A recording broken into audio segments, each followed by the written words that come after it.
You are listening to the Voice of Sovereignty podcast from Global Sovereign University. Today's episode is about a book Dr. Constant wrote called The Fog Industrial Complex.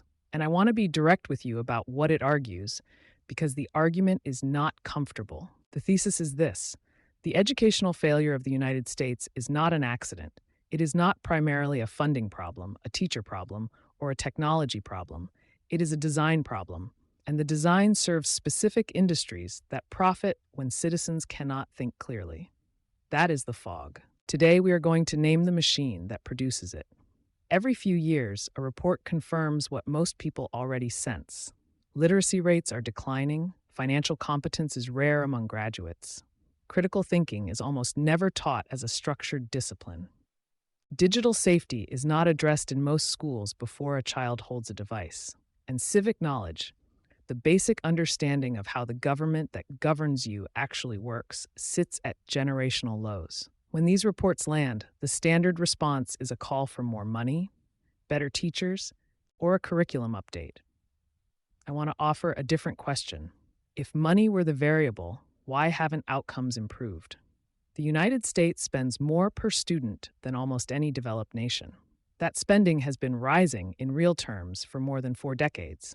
The spending went up. The outcomes did not follow, which means money is not the variable. So what is the variable? I argue it is this: the system was never designed to produce what parents assume it produces. It was designed around a different question. Not, what does a capable, self-governing adult need? But, how do we produce measurable outputs that justify the institution? The outputs are grades, attendance records, standardized test scores. None of those measure whether a graduate can evaluate a pharmaceutical advertisement. None measure whether a young adult can navigate a financial contract or protect their digital identity. None measure whether a citizen can hold a local government accountable. The credential is issued. The competency is frequently not built. Now, here is where the argument becomes structural rather than rhetorical. I am not accusing anyone of a conspiracy. I am following the money. And when you follow the money, 4 industries appear that benefit, not from causing the problem, but from the problem continuing. The first is the credential economy. When graduates lack practical, demonstrable skills, economic access requires a credential, a document issued by an institution that charges for the privilege, tens of thousands of dollars, often financed by debt, for access to economic legitimacy. That entire system, its price, its power, its political protection, depends on one assumption holding true: that the credential is a reliable proxy for competency. The moment employers, lenders, and society at large understand that demonstrated competency is what actually matters, the credential loses its monopoly. Fog is the product. Clarity is the competitor. The second is pharmaceutical marketing. A patient who can evaluate a clinical trial, parse statistical risk, and read the difference between correlation and causation in a health claim is a fundamentally different economic actor than one who cannot. One requires persuasion. The other requires evidence. The pharmaceutical advertising budget, one of the largest in the American economy, is calibrated for the first type of consumer. Health literacy is not in the marketing department's financial interest. The third is political media. Outrage is the revenue model of modern political media, and I mean across the entire spectrum. This is not a partisan observation. Outrage requires speed, the immediate emotional reaction that precedes analysis. An electorate trained to pause, evaluate sources, identify rhetorical manipulation, and separate emotion from evidence is a significantly smaller market for manufactured crises. That electorate is not being built by any mainstream media system. The incentives run the other direction. The fourth is social media. Engagement-maximizing algorithms do not reward careful thought. They reward reaction. Every second of impulsive scrolling, every emotional click, every share before reading, that is a revenue event. Sustained, focused reading and sustained reasoning are the opposite of what these platforms optimize for. The attention economy has a clear financial position on deep literacy. Distraction is profitable, focus is not. At this point, I want to say something clearly. This is not a conspiracy theory. These 4 industries did not meet in a room and agree to produce fog. They do not need to. They are simply operating within a structure that was never redesigned to stop serving them. The credential economy does not lobby against critical thinking instruction. It does not have to. As long as credentials remain the primary gateway to economic legitimacy, the credential economy is protected without doing anything at all.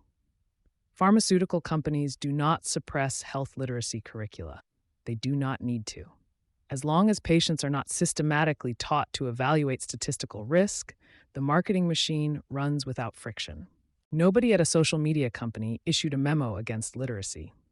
The algorithm simply optimizes for what produces revenue, and what produces revenue is not reading. The fog is structural. It is held in place by aligned incentives, not coordinated malice. That actually makes it harder to fix, not easier, because there is no single villain to confront. There is a system that benefits too many parties too consistently to be disrupted by outrage alone. That is why Dr. Gene Constant wrote this book and why Global Sovereign University exists. Global Sovereign University was built as a direct counter to this mechanism. Free, no login required, no prior credential needed, no debt of any kind. The knowledge the system withheld is at globalsovereignuniversity.org right now, available to anyone. One of the most important tools on the platform is a game called Fog Detection. I want to tell you what it trains, because it is not what most people expect. It does not train you to memorize a list of fallacy names. Memorizing that ad hominem is an attack on character instead of the argument is not the same as recognizing ad hominem in the wild under social pressure when the argument feels compelling. Those are two completely different skills. The first is information. The second is pattern recognition. Fog detection trains the second. It exposes you to arguments that feel true, because fog is most effective when it feels like common sense. Then it trains you to pause, to ask what makes this feel convincing, to separate the emotional pull from the actual evidence, and to withhold agreement until you've asked those questions. That pause, the practiced discipline of asking before accepting, is the fog clearing skill. And it is the skill the system most depends on you never developing. The Fog Industrial Complex is available on Amazon. The Kindle ESON is BQSLGQ86. It is a short book. You can read it in a single sitting, but I designed it to be carried in the mind for considerably longer. It names the mechanism. The fog detection game trains the response. I recommend both. You can find everything at globalsovereignuniversity.org, the game, the curriculum, the full catalog of books, and book games, all free. Global Sovereign University is a 501c3 nonprofit. There is no tuition, there are no transcripts required, there is no debt. The education is simply there, waiting. The fog is the product.